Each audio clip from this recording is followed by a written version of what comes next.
sisters and brothers of America. इन्हीं 5 शब्दों ने पार्लियामेंट ऑफ वर्ल्ड रिलीजन के लिए आए हुए 7,000 लोगों को खड़े होकर 2 मिनट तक ताली बजाने के लिए मजबूर कर दिया था, जिसका शोर आज भी स्वामी विवेकानंद के ज्ञान और आदर्शों का संदेश देता है। वही स्वामी विवेकानंद जिन्होंने अंग्रेजों की गुलामी जंजीरों में बंधे हिंदुस्तान की युवा पीढ़ी को कहा था कि उठो, जागो और तब तक नहीं रुको जब तक अपने लक्ष्य को हासिल ना कर लो।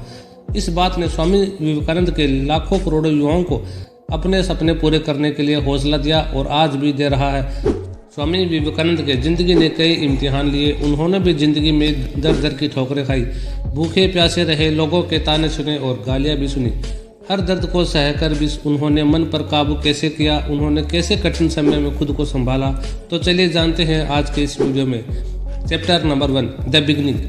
12 जनवरी 1863 को भारत की मिट्टी में वो जन्मे जिन्होंने हमारे वेदों पुराण की खुशबू को दुनिया के आसमान तक पहुंचाई थी, और यह थे स्वामी विवेकानंद, जिन्होंने कलकत्ता के एक बंगाली परिवार में जन्म लिया। इनके पिता का नाम विष्णुनाथ दत्ता और माता भुवनेश्वरी देवी था, जिन्होंने इनका नाम नरेंद्र नाथ दत्ता रखा था और इन्हें प्यार से नरेन कह के बुलाते थे।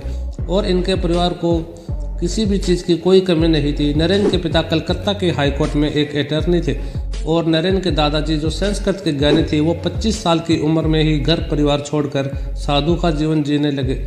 नरेन को बचपन से ही आध्यात्मिक ज्ञान और नई नई चीज़ों को सीखने में रुचि थी। वही माता पिता से दूसरों की मदद करना, प्यार करना सीखा था, पर उन्हें हिंदू मुस्लिम का भेदभाव समझ में नहीं आता था। जैसे एक बार हिंदू के लिए अलग रखी हुई और मुस्लिम के लिए अलग रखी हुई सिगार के बॉक्स से सिगार निकाली और उन्हें पी लिया। एक बच्चे को ऐसा करते हुए देख उनके पिता उनसे कुछ कहते, उससे पहले ही नरेन बोले, मुझे तो हिंदू और मुसलमान दोनों के सिगार एक जैसे ही लगे। यह सुनकर नरेन के पिता कुछ नहीं कह पाए, क्योंकि बात तो उन्होंने बिल्कुल सही कही थी।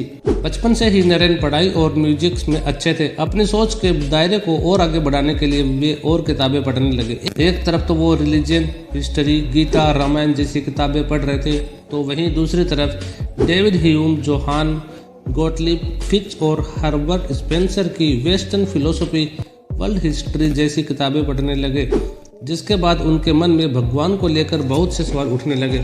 इसी वजह से वो अलग अलग रिलीजन और समाज में जुड़ गए।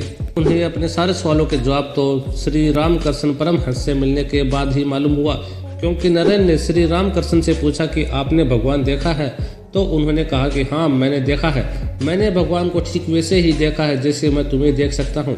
और फिर श्री रामकृष्ण ने नरेन को भगवान से मिला ही दिया, जिसके बाद नरेन ने उन्हें अपना गुरु मान लिया था। और फिर साल 1884 में जब स्वामी विवेकानंद की पढ़ाई भी पूरी नहीं हुई थी, वो अपना बीए खत्म ही करने वाले थे, भगवान ने उनसे उनके पिता को छीनकर उनके जीवन में अंधेरा कर दिया। स्वामी विवेकानंद ने एक बात कही थी कि दूसरों का दुख समझना आसान नहीं जब तक आप खुद उस दर्द में ना गुजरे हो। पिता की मौत के बाद नरेन को पता चला कि गरीबी क्या होती है, भूखा रहना क्या होता है। अपने परिवार के सर से कर्जा का बोझ उतारने के लिए जब उन्होंने नौकरी की तलाश की, तब उन्हें पता चला कि एक ऑफिस से दूसरे से तीसरे ऑफिस की दर दर ठोकरें खाना क्या होता। उनके इस कठिन समय में कोई उनका साथी नहीं था। रिश्तेदारों ने तो जमीन के बंटवारे तक की लड़ाई शुरू कर दी और उनकी उम्मीद भी टूटने लगी। फिर उन्हें समझ आ गया था कि इस दुनिया में गरीब और लाचार की कोई जगह नहीं है। और फिर रामकृष्ण ने उन्हें सहारा दिया, भगवान पर भरोसा बनाए रखने के लिए कहा।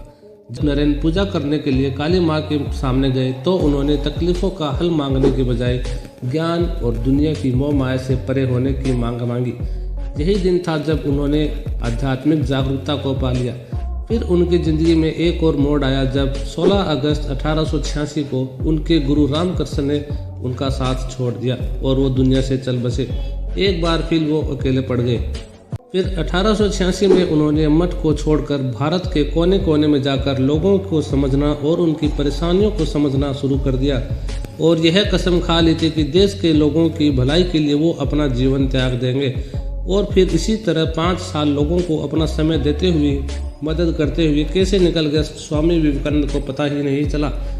उसके बाद शिकागो में होने वाले वर्ल्ड कॉम्बियन एक्सपोजिशन की पार्लियामेंट ऑफ रिलीजन के बारे में पता चला। फिर स्वामी विवेकानंद ने वहां जाकर भारत हिंदुत्व को, अपने गुरु श्री रामकृष्ण की फिलोसफी को उनके वेदांतों लोगों के बीच रिप्रेजेंट करने के बारे में सोचा।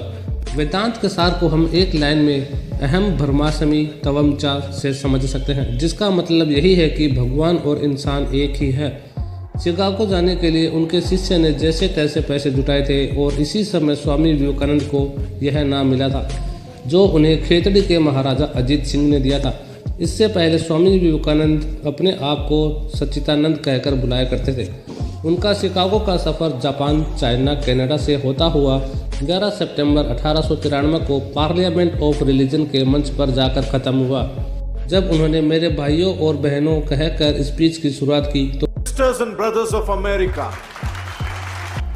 तो वहां मौजूद 7000 लोगों ने उन्हें स्टैंडिंग विश किया और तालियां बजाते रहे। उन्होंने वहां वेदांत के सिद्धांतों और हिंदुत्व के बारे में लोगों को बताया और फिर न्यूयॉर्क के न्यूज़पेपर में स्वामी विवेकानंद के आर्टिकल छपने लगे। यह तक लिखा गया कि कई लोगों ने आज तक भाषण दिया, लेकिन एक हिंदू साधु जैसा कोई नहीं बोल सका। यह भी लिखा गया कि हम उनका पूरा भाषण छाप सकते हैं, पर उनके भाषण का जो असर वहां मौजूद लोगों पर हुआ था उसे शब्दों में बयां नहीं कर सकते। इस भाषण के बाद वो रुके नहीं। उन्होंने अगले 4 सालों तक यूएस और यूके में अपनी फिलोसफी, बिलीव्स और भाषण दिए और लोगों को जागरूक करने की कोशिश की। इसी टाइम उन्होंने वेदांत सोसाइटी ऑफ न्यूयॉर्क की स्थापना भी की थी। 1897 में जब वे भारत लौट आए और उन्हें भारत के लोगों से बहुत प्यार, सम्मान और आदर मिला।